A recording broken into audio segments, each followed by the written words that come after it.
ये वो स्कूल वाले तय करते हैं। यानी कि शिक्षा के नाम पे कमीशन खोरी का, मुनाफाखोरी का पूरा धंधा स्थापित कर लिया गया। हम लोग ये कह रहे हैं कि शिक्षा सबके लिए समान होनी चाहिए, शिक्षा सबके लिए निःशुल्क होनी चाहिए, शिक्षा के सामने पैसे की दीवार नहीं। दूसरी बात कि इसका कई लोग जिम्मेदार मानते हैं कि ये टीचर्स जो हैं सरकारी स्कूल में टीचर्स पढ़ाते नहीं, लेकिन ये भी बात गलत है। ये बात इसलिए गलत है कि सरकार उन टीचरों से सारे काम करवा लेती है। जितने डाटा कलेक्शन के काम होते हैं, जनगणना, मतगणना, बाल गणना, पशु गणना, चुनाव में ड्यूटी, वो सारे काम टीचर्स करा लेते हैं, केवल एक काम नहीं कर पाते हैं जिसके लिए वो बनाए गए। सरकार चाहती तो उनसे करवा लेती, लेकिन सरकार चाहती क्यों नहीं? इसलिए सरकार नहीं चाहती है कि उत्तर प्रदेश में, केवल उत्तर प्रदेश में 50,000 से ज्यादा प्राइवेट स्कूल इन नेताओं मंत्रियों के खुले हुए। अगर प्राइवेट स्कूल नेता मंत्री खोल के बैठेंगे तो क्या सरकारी स्कूल कभी बेहतर हो सकता है? क्या कभी भी वो चाहेंगे कि सरकारी स्कूल बेहतर हो?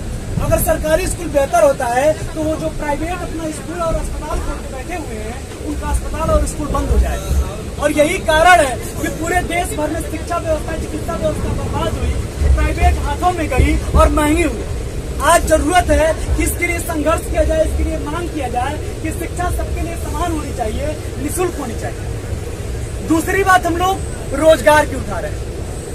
आज इलाहाबाद, बनारस, पटना, कोटा, जितने भी शैक्षणिक शहर हैं, इन शहरों में छात्र नौजवान 10-10 साल तक तैयारी कर रहे हैं, लेकिन वैकेंसी नहीं आ रही। जो कुछ आती है उठते मुंह में जीरे के बराबर, उसमें भी पर्चे लीक हो जाते हैं, परीक्षाओं में दाखिली हो जाती है, मामला को 10-10 सालों तक कोर्ट में लंबित कर दिया जाता है। 2018 में वीडियो की वैकेंसी आई, आज तक वो फाइनल नहीं हुई।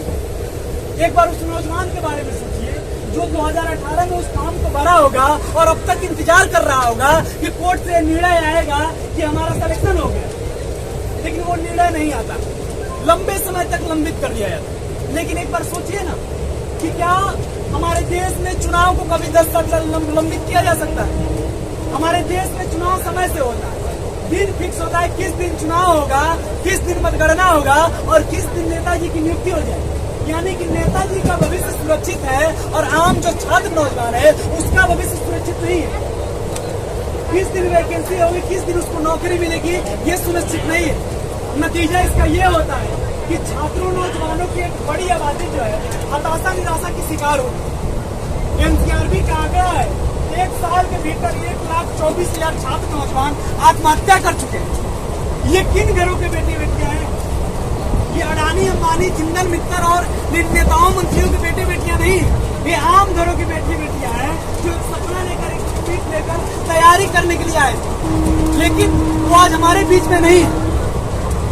ऐसा पेश किया जाता है कि लगता है कि बेरोजगारी कोई दैवीय आपदा है, ये कभी खत्म ही नहीं हो सकता। हर विभाग में पत्ता नहीं, लेकिन उन विभागों को पेश किया जाता है, पदों को समाप्त कर दिया जाता है, उसमें वैकेंसी नहीं आती। 2018 में और उससे पहले 18 लाख लोग रेलवे में काम करते थे, लेकिन अभी 11 लाख लोग रेलवे में काम करते हैं। यानी कि रेलवे की संख्या बढ़ी, स्टेशनों की संख्या बढ़ी और लोगों की संख्या उसमें घटी। ये कैसे हो सकता है? यानी कि ठेका और सुविधा भी लोगों को कराया जाता है, 10-10 घंटे तक, 12-12 घंटे तक कराया जाता है। दूसरी चीज कि अगर 39 करोड़ की ऐसी आबादी है जो 14 घंटा 16 घंटे काम करती है, अगर काम के घंटों को ठीक से लागू कर दिया जाए तो 19 करोड़ लोगों को रोजगार दिया जा सकता है। लेकिन बेरोजगारों की फौज खड़ी करनी है और बेरोजगारों की फौज खड़ी कर उन लोगों को जाति के नाम पे, धर्म के नाम पे, पिछड़े के नाम पे बढ़ा देना। वो लोग आपस में लड़ते रहेंगे और ये नेता मंत्री वोट बैंक की राजनीति करते रहेंगे, हिंदू मुसलमान करते रहेंगे और अपने बच्चों को विदेश भेज देंगे पढ़ाने के लिए। लेकिन हमारे बच्चों के लिए ना ही शिक्षा रहेगा, ना ही रोजगार रहेगा और ना ही चिकित्सा रहेगा।